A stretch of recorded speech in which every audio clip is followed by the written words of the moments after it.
According to Jean-François Riel, head of the Paris Tourism Office, the unrest in France led to cancellations of bookings by international visitors, particularly Americans, who represent a crucial segment of the tourism market for Paris and France. According to Jean-François Riel, who is also the general manager of the World Travelers Organization, if these riots continue, it will not be helpful for France's image a year before the Olympics. Even if things calm down because many tourists are suspicious of the risks, adds Riel, it is the second time in 3 months that we witness serious accidents.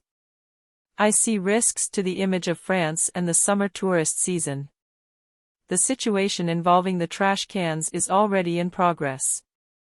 This exploded in the spring during protests against the reform of the pension system, and it had a disastrous effect.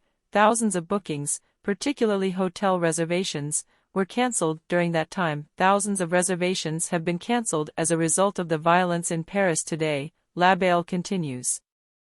Since the tourism in France appeared to benefit from the fires in Canada and strikes in the United States, there are 15% more cancellations for American consumers in Paris. Riel argues that there are undoubtedly fewer cancellations in Corsica and Brittany than in the capital, and it is evident that not all foreigners have the same sensitivity.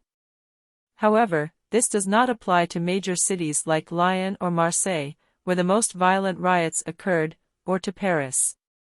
In general, this year got off to a fantastic start with a strong summer tourist season in the city.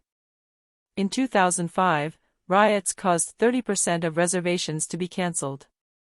If it continues, it might turn out that way, Riel states. We have less concern about the Rugby World Cup than we do about the Olympic Games, unless violence continues in cities for a while. The Rugby World Cup starts in France in September, and Riel is worried about how tourism will affect that event and the Olympic Games a year from now. Of course, rugby aficionados frequently go from afar and won't postpone their trip because of the events in June and July. Many of them are South Africans, Australians, or people from Britain or New Zealand. However, a larger gathering, such as the Olympics, would be more. It is a competition for a large audience, including families and children, an audience that approaches the specifications, and he is worried since he is not enthused or passionate about it. Riel responded, "Yes, this is awful.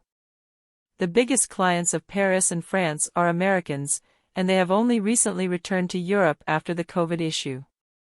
It has been advised that Americans stay away from France. Doing so is risky.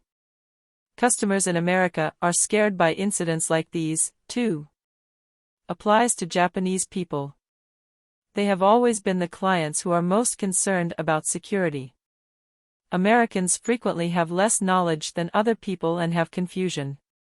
We hoped that after seeing the images, people would fast forget. A wave of reservations were cancelled and the dumpster case broke out in April, and registration for upcoming flights to France came to a halt.